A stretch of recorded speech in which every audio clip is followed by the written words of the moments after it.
Danes je v prostorih Gospodarske zbornice Slovenije potekala 14. skupščina Združenja članov nadzornih svetov. Na skupščini so prisotni sprejeli strategijo ZČNS za obdobje med 2009 in 2012, letni načrt dela za leto 2009, spremenili so naziv društva v Združenje nadzornikov Slovenije, predstavili ponudbo za članstvo pravnih oseb v ZČNS ter izvolili nadomestno članico častnega razsodišča magister Vero Aljančič-Faleš. Tokratna skupščina se je od prejšnjih precej razlikovala, saj ni šlo zgolj za formalno glasovanje, temveč se je kar nekaj prisotnih nadzornikov priglasilo k razpravi, zlasti glede bodoče strategije ZČNS oziroma nadzora nad člani nadzornih svetov ter dvomov glede članstva pravnih oseb v ZČNS.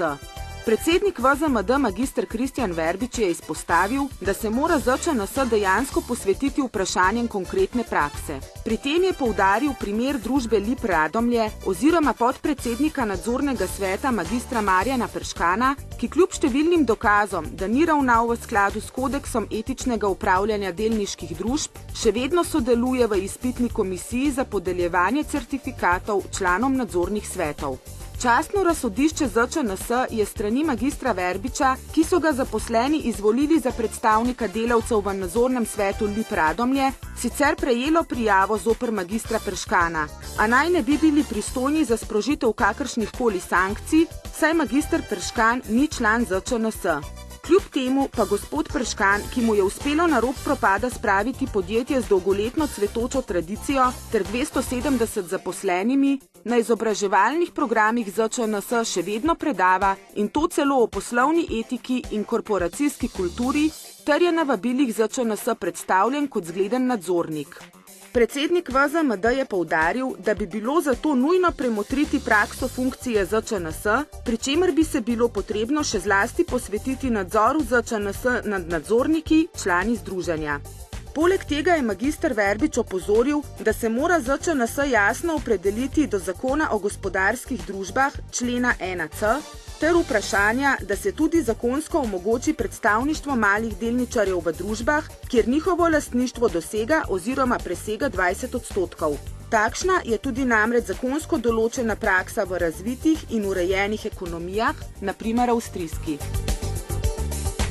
Jaz sem član združenja že kar precej let, ampak današnja skupščina je bila vendarle malce drugačna, kot so bile v preteklosti.